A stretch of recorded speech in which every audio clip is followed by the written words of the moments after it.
अस्सलाम वालेकुम। नमस्कार, सस्ते अकाल, खैर मकदम है। आज दिन आप सब लोग मेरे साथ जुड़ रहे हैं, इसकी बहुत बहुत शुक्रगुजार हूँ मैं। मैंने काफ़ी कुछ आगे के सीरीज़ में हम लोग ने कवर किया था। एक फ़ास्ट रिकैप मैं उसका लूँगी, जिसमें शुरुआत से मैं बात करूंगी कि सबसे पहले मैंने बात की थी कि इस्लाम क्या है, इस्लाम की बुनियादी बातें क्या हैं। फिर रमज़ान पे हम लोग आए थे। तो इस्लाम का मतलब सबसे पहले होता है कि it is not at all A religion for any one culture, okay, it is a way of life, it is a teaching of life. तो आप चाहे कोई भी मज़हब के हों, किसी भी तबके के इंसान हों, किसी को भी हो, ज़िंदगी के बारे में कि कैसे करना है, ज़िंदगी कैसे गुजारनी है, कैसे चलानी है, क्या क्या करनी चाहिए, क्या बेटर है, क्या ख़राब है, क्या सही है, अगर सीखना है तो हमें इस्लाम के बातों को समझने की ज़रूरत है। क्या सही है, क्या गलत को समझने की ज़रूरत है। और यही सारी बातें हमें कुरान, हदीस और सुन्नतों में और हमारे रसूल पाक के उनकी अपनी लाइफ हिस्ट्री से पता चलती है। तो इस्लाम का मीनिंग क्या होता है? इस्लाम का मतलब होता है इस्लाम मतलब कंप्लीट सबमिशन, अपने आप को कंप्लीट सबमिशन देना, कंप्लीट निछावर कर देना, उस पर यकीन करके उसमें आगे बढ़ना।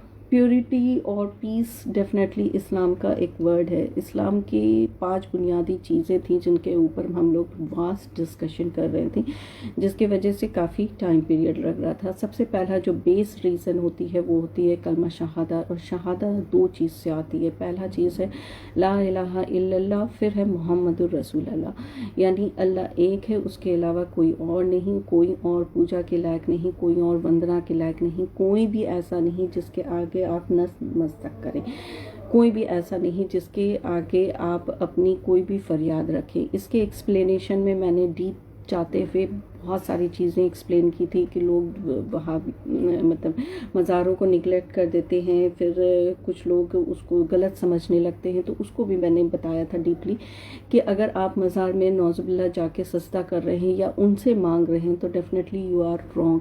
बट अगर आप उनके ज़रिए, उनके वसीले से मांग रहे हैं, उनको बोल रहे हैं कि वो अल्लाह से मांग के आपको दे दें और हजूर पाक का वसीला लगा रहे हैं, तो डेफिनेटली वो सही है, दैट इज़ नॉट रॉन्ग। फिर मुहम्मदुर रसूलुल्लाह भी पहला पिलर का सेकंड पार्ट है, जो कि उतना ही इम्पॉर्टेंट है जितना ये मानना कि अल्लाह एक है, उतना ही इम्पॉर्टेंट है ये मानना कि रसूल सल्लल्लाहु अलैहि वसल्लम उनकी भेजे हुए पैगंबर हैं, आखिरी पैगंबर हैं। और इतनी ज़्यादा इम्पॉर्टेंस उनकी है कि आप देख लीजिए कि जो पहला पिलर है इस्लाम का, वही में वो बयान हो गया है कि उनकी इम्पॉर्टेंस कितनी है।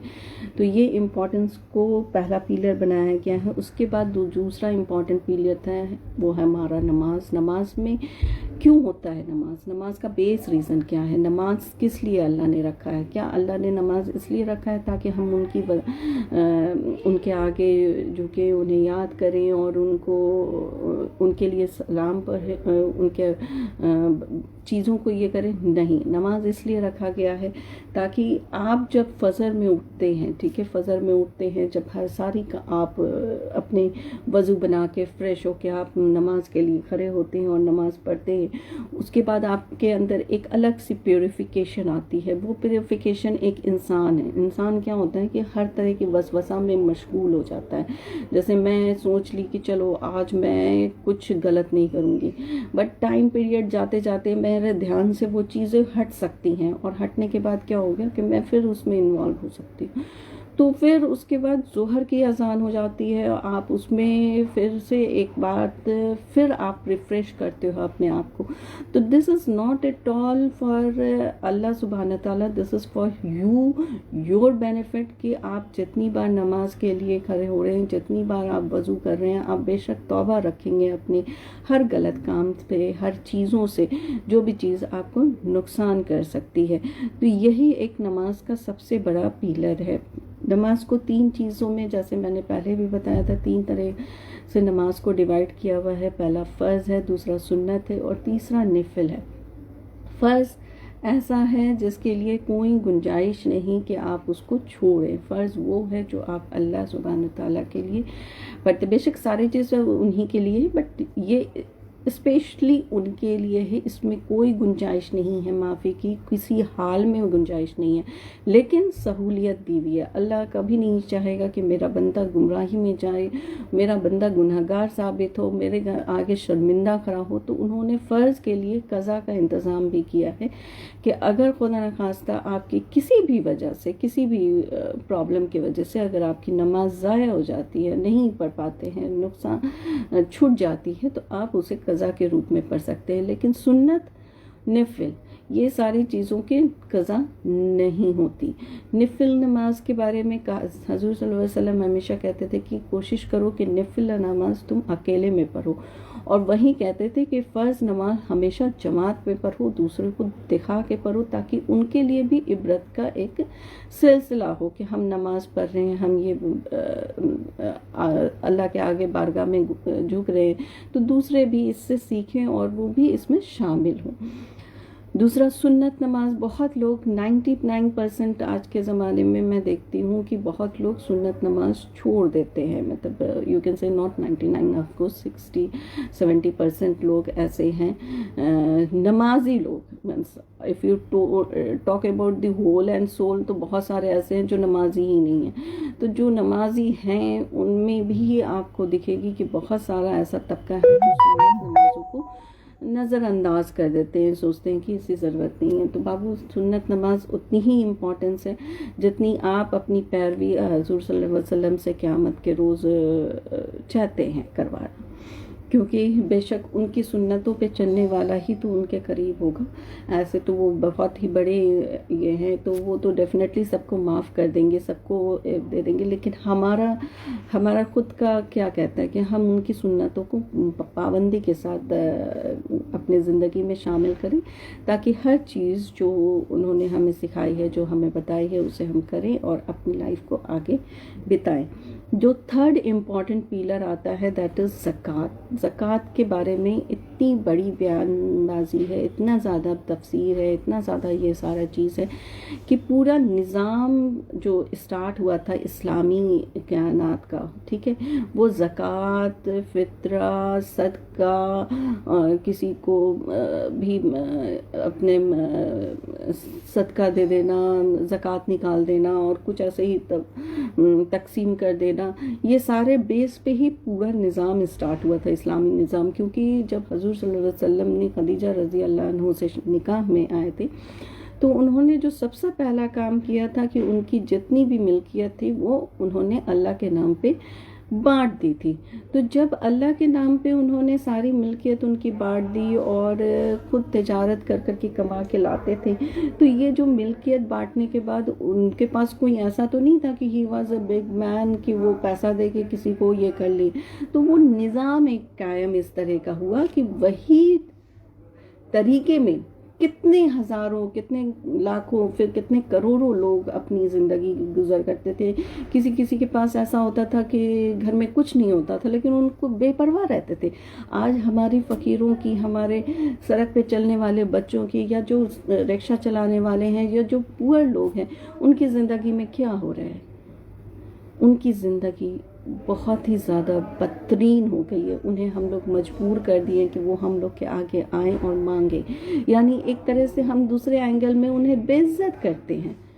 لیکن ہمارے حضور صلی اللہ علیہ وسلم کے ٹائم کا نظام اتنی خوبصورت تھا کہ ایک غریب سے غریب انسان عزت کے ساتھ جیتا تھا، وہ اس کا حق ہو جاتا تھا.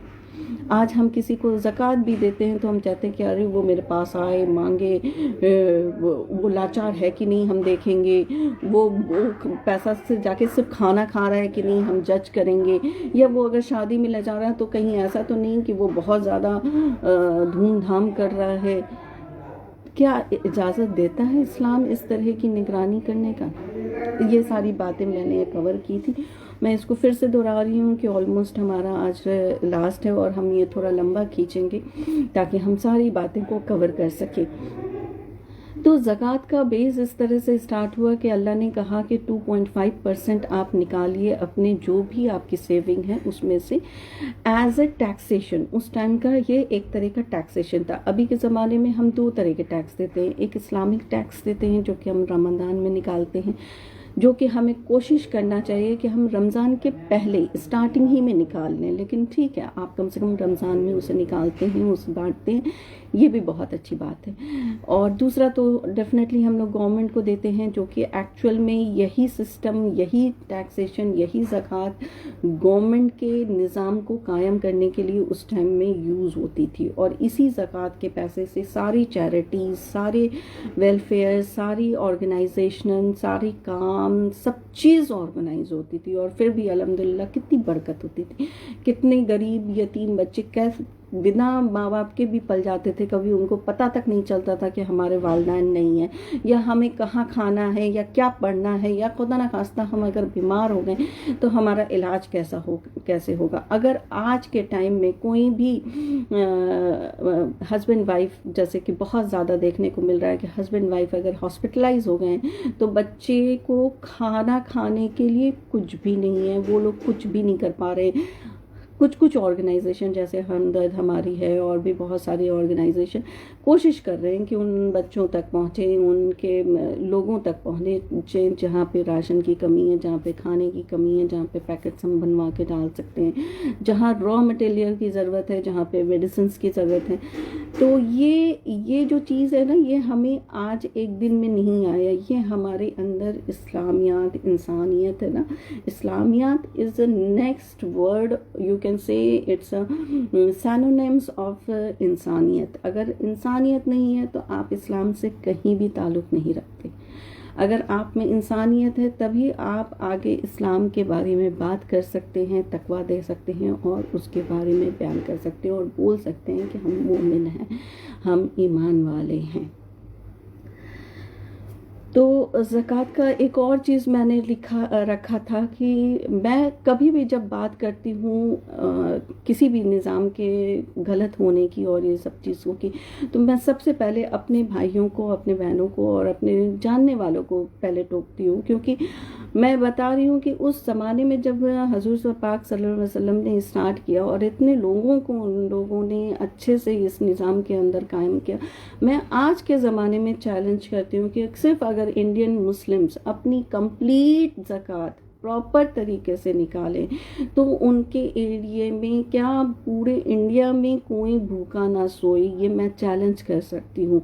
क्योंकि जो रसूल पाक और कुरान शरीफ में एक बयान है कि एक वक्त ऐसा आएगा कि आप अपने ही बच्चे पे ज़कात खर्चा करेंगी, तो आज वो वक्त में हम लोग गुजर रहे हैं। आपको थोड़ा रश होगा कि ये कैसी बातें कर रहे हैं, ये हकीकत है आज के टाइम की। क्योंकि पहले के ज़माने में मैंने बयान में बताया था कि पहले के पैगंबर अपने खाने पीने तक का हिसाब रखते थे। आज आप रोज़ मुर्गा खाते हैं, आपको पता नहीं है कि आपके बगल वाले मुर्गा तो छोड़ो, उसकी हड्डी भी उन तक नसीब हो रही है कि नहीं, हड्डी भी छोड़ो, रोटी का एक टुकड़ा भी नसीब हो रहा है कि नहीं। आप इसमें कोई, आपको ज़रा सा भी आपके पेशानी पे शिकन नहीं होती। मैं सबकी बात नहीं कर रही हूँ, लेकिन हर जगह एक परसेंटेज होती है, मैं हमेशा उस परसेंटेज की बात कर रही हूँ। तो कोई भी इस चीज़ को ये ना ले अरे हम तो ऐसे ना हैं। आप नहीं हैं अल्हम्दुलिल्लाह, अच्छी बात है, आपको देख के अल्लाह करे कि दूसरे भी आपके जैसे हों, लेकिन जो नहीं हैं उनके लिए प्लीज़ रिक्वेस्ट है कि अपने अंदर आप झांकिए कि क्या आप कर रहे हैं, क्या आप अपने आप को मोमिन और मुस्लिम कहने के लायक हैं। खैर एनीवे, तो पहले का जो सिस्टम होता था, वो सारी रकम एक जगह इकट्ठा होती थी, इकट्ठा होने के बाद वो उस हिसाब से उसे डाइवर्ट किया जाता था कि हेल्थ में इतना जाएगा, पढ़ाई पे इतना जाएगा, खाने पीने पे इतना जाएगा, और सारी चीज़ें उसी में फ़ाइट्स होती थी, उसी में सबकी सारी चीज़ होती थी। अभी हमारी जिम्मेदारी है ना उस ज़माने के उन लोगों से कहीं ज़्यादा है, क्योंकि अब हम लोग के ऊपर एक तानाशाह है और हमें वो निज़ाम کو واپس لانے کے لیے اپنے آپ سے جدوجہد کرنی ہے. ہر ایک انسان کی یہ ذمہ داری ہے آج کے ٹائم میں کہ وہ اپنے اپنے ایریا کا، میں یہ نہیں کہتی کہ آپ دلی میں بیٹھ کے کیرلا کے لیے کیجئے یا آپ کیرلا میں بیٹھ کے جموں کشمیر کے لیے کیجئے، بالکل نہیں. ہر کوئی اپنے اپنے ایریا کو پکڑ لے. اگر وہ اپنے اپنے ایریا کو، جیسے میں اگر بولوں کہ میرے ایریا، تو ڈیفینیٹلی میرا ایریا میرے ہی جیسے لوگوں کے ساتھ ہے. میں بے شک جھگی میں نہیں رہ رہی، میں بے شک اس ایریا میں رہ رہی ہوں جہاں پہ میرے ہی جیسے کمانے والے ہیں. تو میری ذمہ داری ہو جاتی ہے کہ میں اب اس ایریا سے تھوڑا آگے نکلوں، وہاں نکلوں جہاں تک میں ضرورت مند تک پہنچ سک رہی ہوں. وہ ایریا کو کور کرنا میری ذمہ داری پڑ جاتی ہے. اگر میں حشر کے میدان کے دن کھڑی ہوں گی تو میں کیا جواب دوں گی کہ میں اپنے بچوں کو 2000-3000 کا کپڑا پہنا رہی تھی اور میرے گھر میں کام کرنے والے یا میرے آگے جو جھگی میں رہنے والے تھے وہ 2 روپے کے لیے تل کے مر گئے. کیا میں یہ جواب دہی کر سکتی ہوں؟ تو واپس آ جاتے ہیں. تو زکوٰۃ میں نے جیسے کہ بولا، آج کے زمانے میں ہم لوگ اپنے ہی بچے کے اوپر کھلا رہے ہیں اور یہ بات کو ہم بار بار ریپیٹ کر رہے ہیں کہ یہ چیز آپ کو غور فکر کرنے والی ہے. کیا صحیح میں ہم لوگ پوری زکوٰۃ نکال رہے ہیں؟ کیونکہ اگر آپ 100 روپے کما رہے ہیں اور آپ اس میں کا 90% خرچہ کر دے رہے ہیں اور 10% کی بھی آپ کی سیونگ نہیں رہ رہی ہے یا پورا 100 ہی خرچہ کر دے رہے ہیں اور آج دی لاسٹ مومنٹ آپ بول رہے ہیں ہم پہ تو زکوٰۃ واجب ہی نہیں ہے کیونکہ ہمارے پاس کچھ سیونگ نہیں ہے، تو آپ غلط ہیں. کیونکہ اللہ نے کہیں نہیں کہا کہ آپ وہ 100 روپے خرچہ کیجئے. فار ایگزامپل، اگر آپ کے گھر کی 2 روٹی کھانا اور 2 کپڑا پہننا، 2 بھی نہیں 1 کپڑا جائز ہے، باقی تو سارے جو ہم پہنتے ہیں اس پہ ہمارے اوپر حساب ہے. تو آپ یہ دیکھ لیں کہ آپ اپنے گھر کے اوپر، اپنے بچوں کے اوپر جو بھی چیز خرچہ کر رہے ہیں وہ کیا اسلامی طور پہ نظام کے اندر آ رہا ہے یا آپ بے حساب ہو کے خرچہ کر رہے ہیں. چاہے فار ایگزامپل بہت لوگ گاڑیاں رکھتے ہیں، 1 نہیں 10-10 20-20 گاڑی رکھتے ہیں. اسلام میں ایسا نہیں ہے کہ آپ کو سواری رکھنا منع ہے، لیکن سواری اتنی ہی ہونی چاہیے جتنا آپ کے ضرورت ہے. بے ضرورت سواری رکھنا، بے ضرورت گھر رکھنا، بے ضرورت پراپرٹی رکھنا، بے ضرورت کھانے کے سامان کو رکھ کے اسے ضائع کرنا یا بے ضرورت حد سے زیادہ کھانا یا حد سے زیادہ پکوان مہنگا کر کے پکوانا. فار ایگزامپل 1 کپ چائے اگر 10 روپے میں آتی ہے تو ہم چلے جائیں 5 اسٹار میں اور 1 لاکھ روپے کا چائے پی کے آ جائیں اور بولے ہم تو بھائی ہمیں مینٹین کرنی ہے اسٹیٹس، اس لیے ہم 1 لاکھ کا چائے پی رہے ہوں اور at the end of the year میرے پاس پیسہ ہی نہیں بچا کہ میں زکوٰۃ نکالوں. تو کیا یہ صحیح نظام چل رہا ہے؟ کیا ہم لوگ حشر کے میدان میں صحیح معنوں میں زکوٰۃ کا حساب صحیح طریقے سے پیش کر سکیں گے؟ بالکل نہیں، جائز ہی نہیں ہے. 3 سال سے میری گڑیا پورا روزہ رکھ رہی ہے الحمدللہ. اللہ کا بہت بڑا کرم ہے. جب لوگ مجھ سے روزے کے بارے میں پوچھتے تو مجھے ہنسی آ جاتی ہے کہ میں کیا جواب دوں. اب تو میری چھوٹی سی بیٹی جو کہ ایک دم بہت ہی اپنی عمر کے حساب سے بہت زیادہ چھوٹی ہے، جس میں واجب بھی نہیں ہے، وہ پورا روزہ رکھ رہی ہے. تو میں تو بے شک میری تو کوئی سوال جواب ہی نہیں ہے، میرے پہ تو حد سے زیادہ ہی ہے. اس کے 2 سال سے کپڑے نہیں بنے کووڈ کے دوران. اس سال ماشاءاللہ اس کے کپڑے بن رہے ہیں عید میں، جبکہ وہ پورا روزہ رکھ رہی ہے. لیکن میں نے بہت لوگوں کے کپڑے بنوائے الحمدللہ، اللہ کا کرم ہے. بہت لوگوں کو کپڑے سے بڑھ کر چیزیں ملی اور میں شکر گزار ہوں کہ میرے بچے ایسے ہیں کہ جو کبھی بھی یہ نہیں آ کے کہتے ہیں کہ امی مجھے یہ چاہیے، آپ نے میرے حصے کا پیسہ کہیں اور خرچہ کر دیا، یہ آپ کا فرض تھا. تو ریزن لاک ڈاؤن رہے یا جو بھی رہے، بچوں کے کپڑے نہیں میں نے بنائے لیکن دوسروں تک بہت کچھ پہنچائی. تو یہ خیر میرے اپنی عملی ہے. آپ اپنے بچوں کی بے شک بنائیں، میں یہ نہیں کہتی نہیں بنائیں، لیکن دوسروں کے بچوں کی کپڑا نہ بنا کے کم سے کم ان کے کھانے کا تو خیال کر لیں. تو اتنا آپ کو کرنے کی ابھی سخت ضرورت ہے. ابھی کے ٹائم میں یہ ہمیں سامنے آ کے یہ دکھانا کہ ہمارا اسلام سچائی میں کیا بتاتا ہے، کیا سیکھ ہمیں دے رہا ہے، یہ ہمیں نمونہ پیش کرنے کی ضرورت ہے. کیونکہ بولتے ہیں نا کہ ہر کوئی، جیسے میں ایک دکان میں اگر جاؤں تو دکان کا جو سیلز ریپریزنٹیٹیو ہے وہ وہاں کا ملازم ہے، لیکن میرے نظر میں وہ دکان کا آنر ہے. کیونکہ میں جب جاؤں گی تو میں ساری وارتالاب سب چیز اسی سے کروں گی، سارا کوٹ ان کوٹ کرنا ڈریس کے کوالٹی کے بارے میں. تو اگر وہ مجھے غلط دکھے گا یا وہ غلط ثابت ہوگا تو میں کیا کروں گی، کہوں گی کہ یہ دکان والے غلط ہیں. تو اسی طرح سے اللہ کا بنایا ہوا یہ نظام، یہ اسلام، لوگ آپ سے پرکھتے ہیں، آپ کو دیکھ کے سمجھتے ہیں کہ آپ کیا کر رہے ہیں، کیسے کر رہے ہیں. تو اگر آپ اس میں چوکتے ہیں تو کہیں نہ کہیں اس کی تہمت اسلام کے اس پہ آ جاتی ہے. تو پلیز آپ مسلمان نہیں، مومن بننے کی کوشش کریں اور لوگوں کے سامنے اسلام اصلیت میں کیا ہے اسے پیش کریں، اس کو سامنے رکھیں. تو میں ایک کوٹ اور کر دوں کہ میں نے پہلے بھی بہت بار کیا ہے اسے، کہ رسول صلی اللہ علیہ وسلم کے اوپر اللہ خود بولتے ہیں کہ اسلام پڑھو، اور جو درود شریف ہے اس میں جب آپ پڑھتے ہیں اللہم صلی اللہ محمد وعلی آل محمد کما صلیت ابراہیم وعلی آل ابراہیم، تو ابراہیم علیہ السلام کا اگزامپل دیا گیا ہے اس درود میں جس کو پڑھنے کے لیے اللہ کہتے ہیں. تو سوچ لیجئے کہ حضور صلی اللہ علیہ وسلم کے بعد اگر سب سے زیادہ پیغمبر دین میں کوئی امپورٹنس رکھتا ہے تو الحمدللہ وہ ہے ابراہیم علیہ السلام. اور انہی کے خاندان سے، انہی کی وراثت سے سارے جتنے بھی دین ہیں وہ سارے نکلے ہیں، چاہے وہ وہابیت ہو، چاہے وہ آپ کو موسیٰ علیہ السلام کا خاندان ہو، چاہے عیسائیت ہو، عیسیٰ علیہ السلام کا یا ہمارے حضور صلی اللہ علیہ وسلم کا ہو.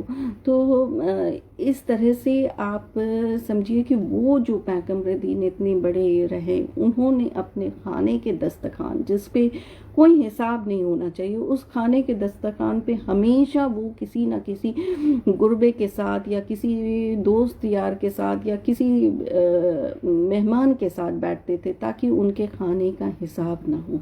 تو جب وہ اتنے بڑے پیغمبر دین ہو کہ یہ ساری چیزوں کی حساب رکھتے تھے تو پھر آپ اور میری حیثیت کیا ہے؟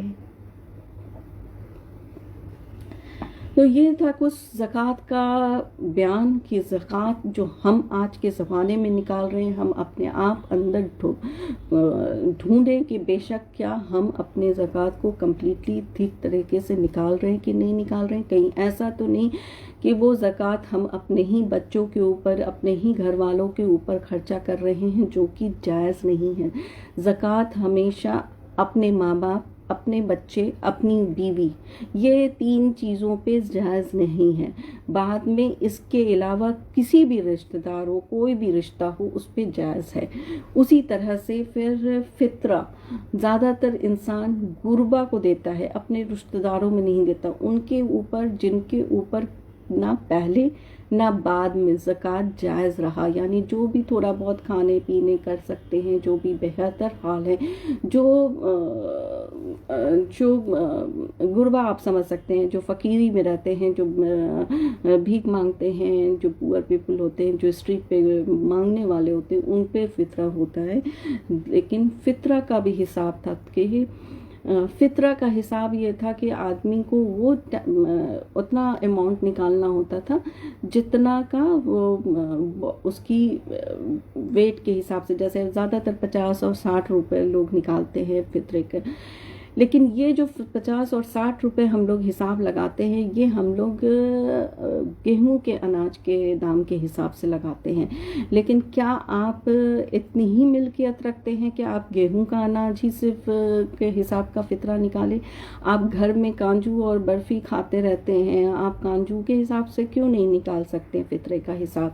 تو فطرے میں بھی بہت ساری کیلکولیشن ہے، لیکن ہم لوگ سب سے چھوٹا والا فطرہ اناؤنس کیا جاتا ہے تاکہ لوگوں کے لیے آسانیت ہو. لیکن جو لوگ فطرہ بہتر نکال سکتے ہیں، جن کے ہاں ہمیشہ اناج کے نام پہ 10-10 لاکھ کا खर्चा हो रहा है सालाना, उनके यहाँ की फ़ितरा 40 रुपए नहीं निकलनी चाहिए, उनके यहाँ की फ़ितरा भी उनके अनाज के हिसाब से निकलनी चाहिए।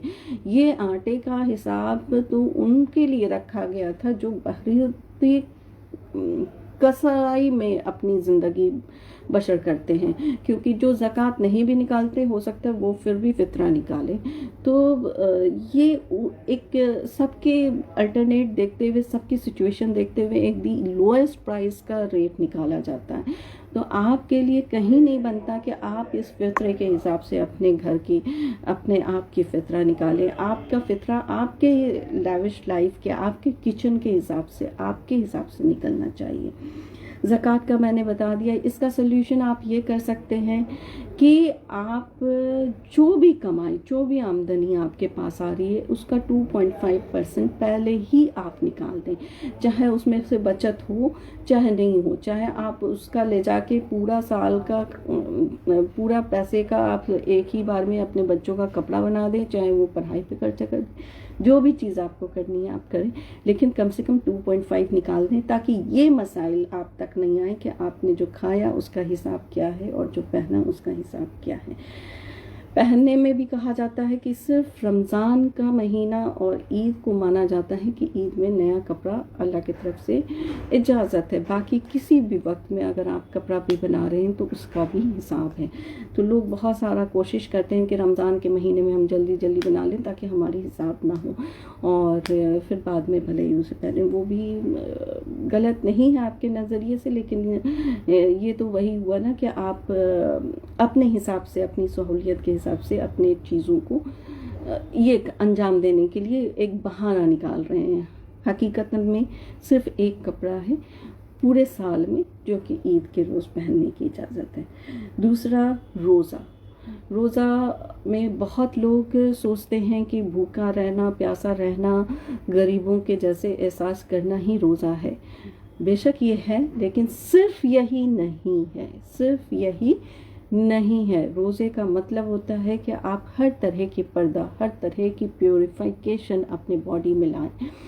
रोज़े का निज़ाम हो चाहे कोई भी तरह का निज़ाम हो, हर चीज़ इस्लामिक लॉ के हिसाब से अगर कोई भी चीज़ को चलाया जाए तो वो आपकी बॉडी, आपके हेल्थ, आपके कम्युनिटी, आपके सोसाइटी के लिए द बेस्ट है। इससे बेहतर और कुछ नहीं हो सकता। साइंटिफिकली भी प्रूवन है कि बॉडी को एक प्योरिफिकेशन की ज़रूरत है, और ये प्योरिफिकेशन का सिस्टम साइंस से ज़्यादा खुद अल्लाह ने दिखा दिया। जब पूरी वर्ल्ड आपकी बंद हो गई कोरोना की वजह से, लॉकडाउन के अंदर, तो आपने खुद देखा कि कैसे एक वाटर, ओशियन, ये सब अपने आप ही प्योरीफाई हो गया।